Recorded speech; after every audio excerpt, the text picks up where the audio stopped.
Sister and husband got pregnant together. I gave him divorce papers and exposed his plan to leave for Thailand.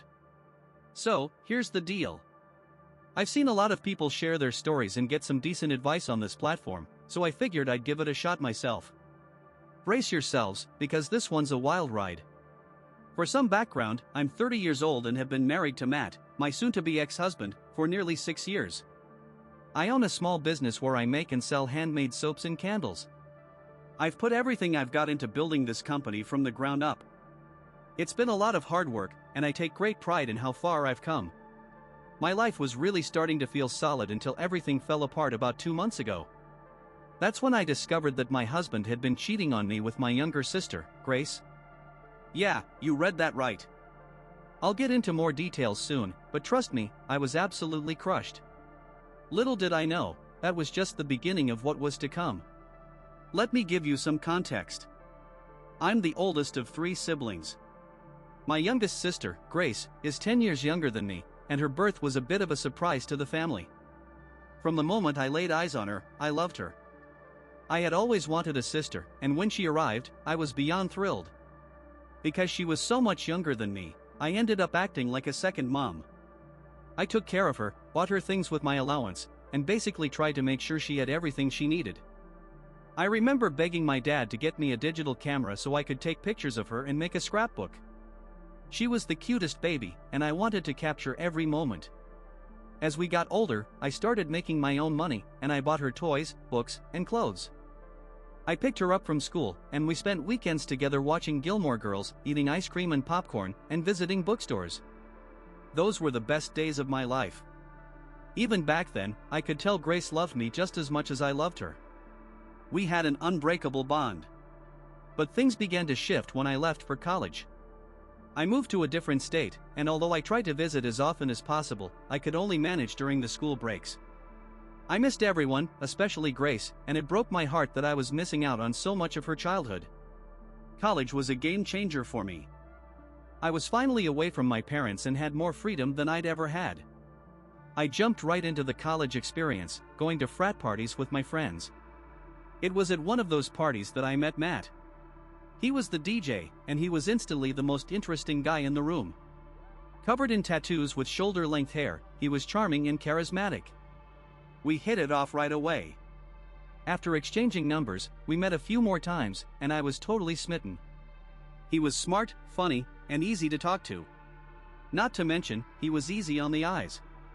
He did have his obnoxious moments, but I was so infatuated with him, I didn't even notice.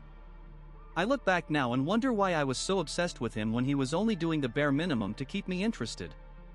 But when you're young and in love, you overlook a lot of things, and it doesn't hit you until much later. We went on a few dates, and before I knew it, we were in a full-on relationship. After he graduated, we moved in together.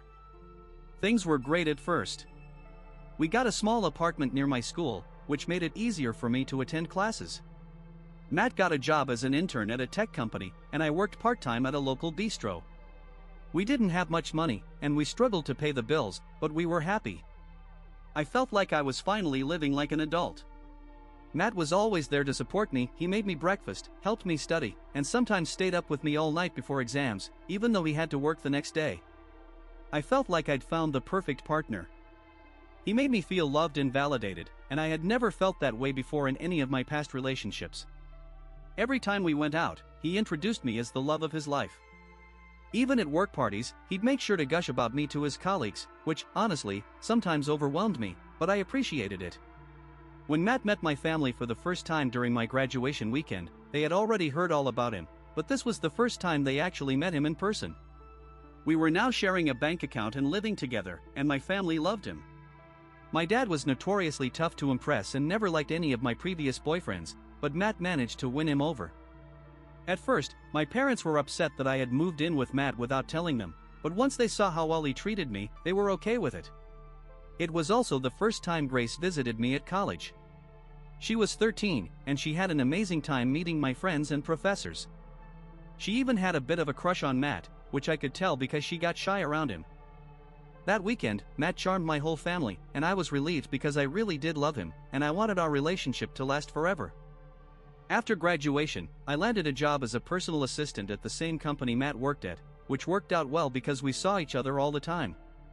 About a year into our relationship, Matt finally proposed.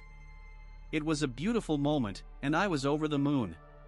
When we returned home, I was surprised to see our closest friends, along with my parents and siblings, there to celebrate our engagement.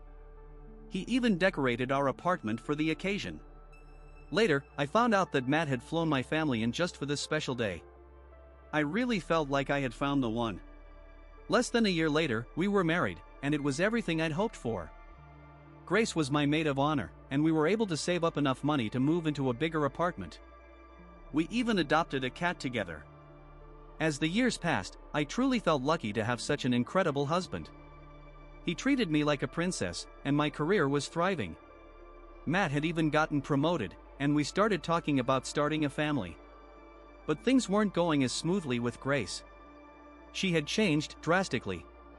Her best friend, who was like a sister to her, had passed away suddenly, and Grace was completely devastated. I rushed home to help her, but she was a mess. After the tragedy, I noticed that Grace had completely withdrawn. She stopped talking, stopped eating, and became a shell of the girl I once knew. We gave her space, but after months, she wasn't getting any better, and that's when I started to really worry. She was only 15 and was dealing with some serious emotional pain. She stopped going to school and started failing most of her classes. I suggested therapy, but my parents didn't want to push her and felt she needed more time to grieve. Eventually, Grace started talking again and leaving her room, but it was clear she was still depressed. She was no longer the happy, energetic person I had known. She started hanging out with a bad crowd, older boys who drank and did drugs. My mom told me she'd caught Grace smoking. I was shocked because this was so out of character for her. When Matt and I visited home one Christmas, things had gotten worse. Grace's appearance and attitude had completely changed. She was rude, disrespectful, and just acting out. I tried talking to her, but no matter how much I tried to understand, she shut me out. She told me I could never understand her pain and that she just wanted to be left alone. My parents arrived, and they nearly fainted when I told them what had happened. Matt and Grace finally came by, and instead of explaining himself, Matt told me that he didn't love me anymore, that he loved Grace and planned on marrying her. I threw up again. Grace then admitted that she and Matt had been together for over a year, and that he had been planning to divorce me but just couldn't find the right time to tell me. Matt said that I had been emotionally distant and unable to meet his needs for years, so he found comfort in Grace. What started as a friendship quickly grew into something more. Grace claimed that she knew what they were doing was wrong, but after Matt promised to divorce me, she decided to continue the relationship and give him the one thing he always wanted, a child. I was in complete disbelief. Matt had always seemed so supportive and loyal. He never gave me any reason to think there were problems in our marriage until just a few days ago when I dropped him off at the airport. He kissed me and told me he loved me, just like he always did. I had no clue that he felt this way. I was blindsided because this was the last thing I expected. I didn't know how to process everything. There was so much going on in my head, but one thing was certain, I wanted nothing more to do with Matt or Grace. My heart was broken beyond repair. When I told Matt I was pregnant, he couldn't believe it, but he still insisted that he wanted to be with Grace. I felt disgusted by the entire situation.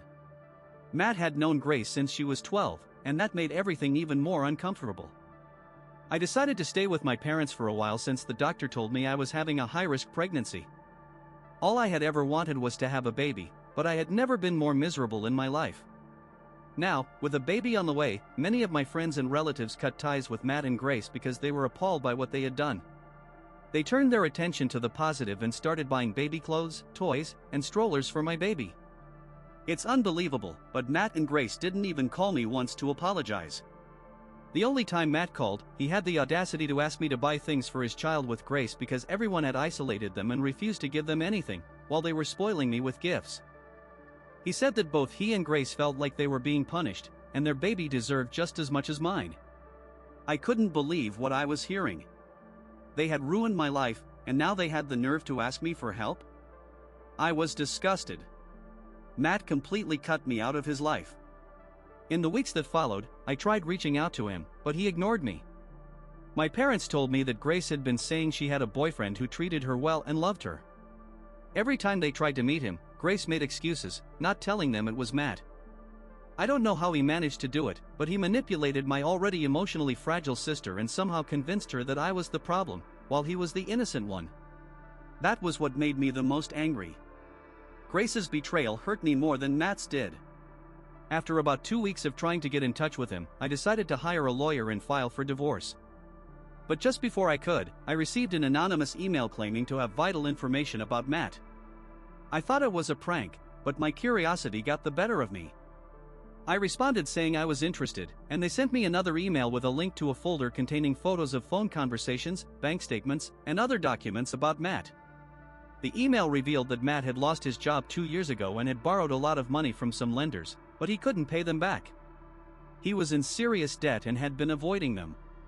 The information also showed that he had another girlfriend in Thailand who was letting him stay at her place.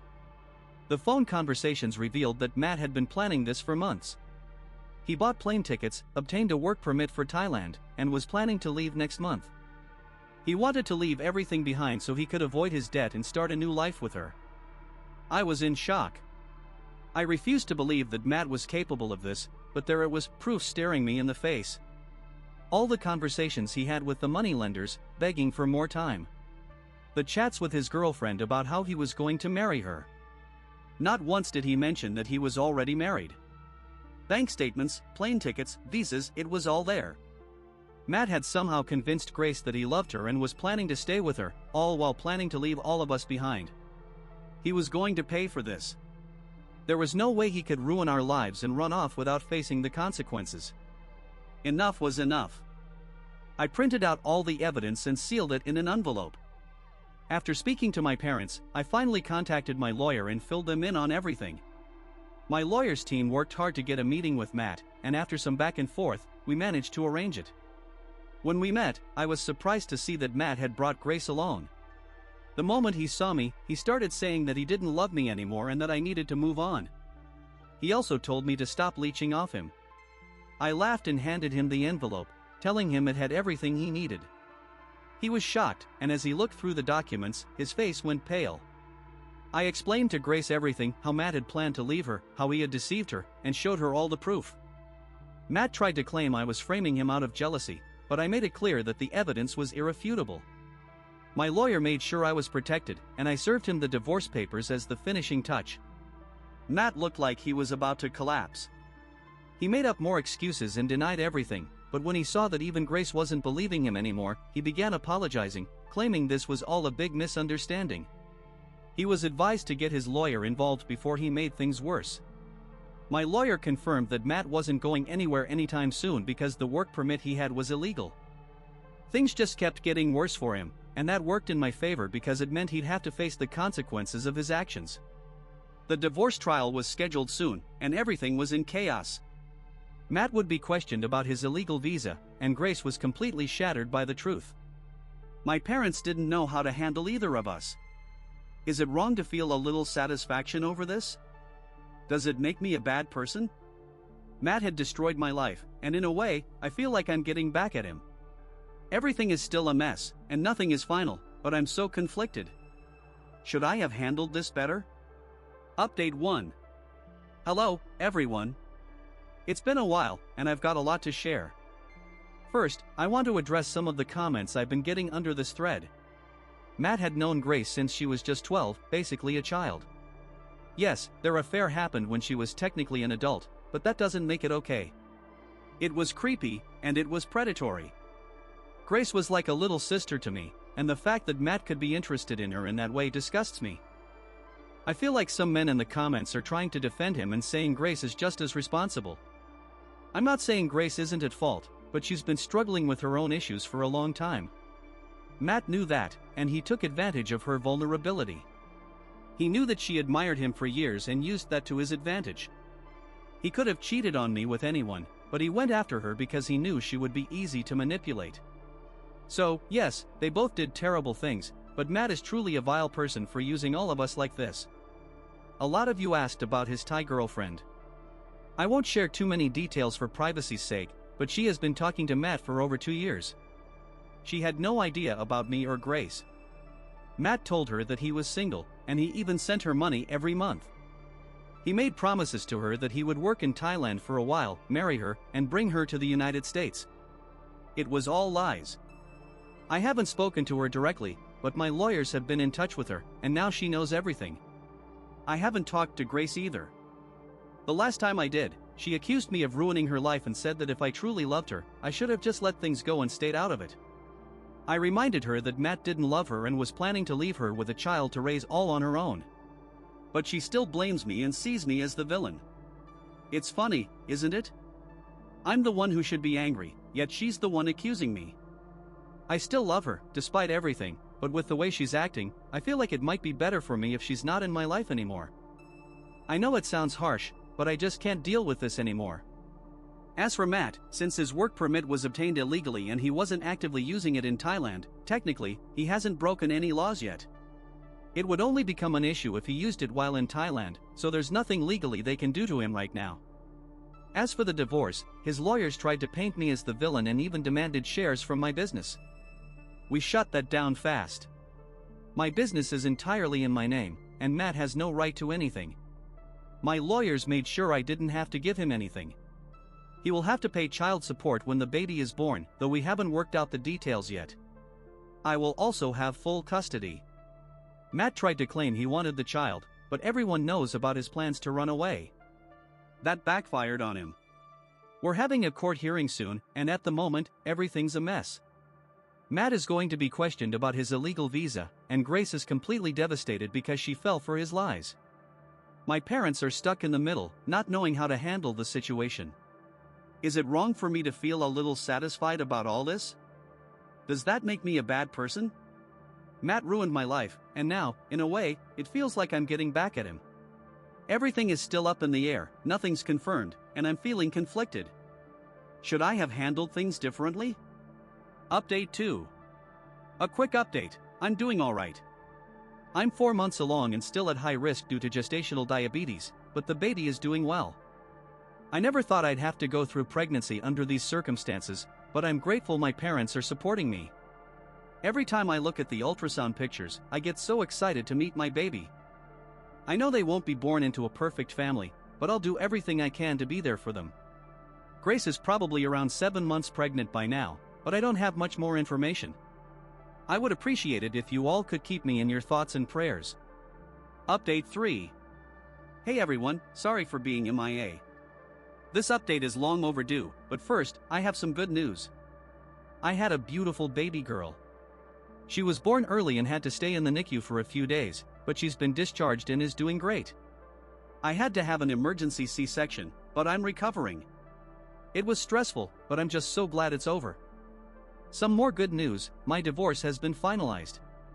It was a long and nasty battle, but I had an amazing team of lawyers who made sure all my demands were met. As I mentioned before, Matt tried to make me look bad. He accused me of trapping him with the pregnancy to get child support, but the odds were against him. I got full custody of my daughter. As for Matt, we're not on speaking terms. He tried to get his child support payments reduced, but that didn't work. He also has to repay all the money he owes. I have no idea how he plans to do that, but that's not my problem. The last I heard, he was looking for a job. He still hasn't met his daughter and didn't even show up to the NICU. Honestly, I'm relieved. My daughter doesn't deserve a man like him in her life. Grace also gave birth to a little girl a couple of months before I did. I haven't met either of them, and honestly, I don't think I will anytime soon. My parents are the only connection between us, and they're trying to help us reconcile. Deep down, she's still my baby sister, and I love her, but her betrayal and everything that's happened after is still too fresh. I know Matt manipulated her into thinking I'm the bad one, but she knew me better than anyone. I don't know what the future holds, but I'm working on putting my life back together. I know it's going to take a long time to heal, but I have to focus on my daughter.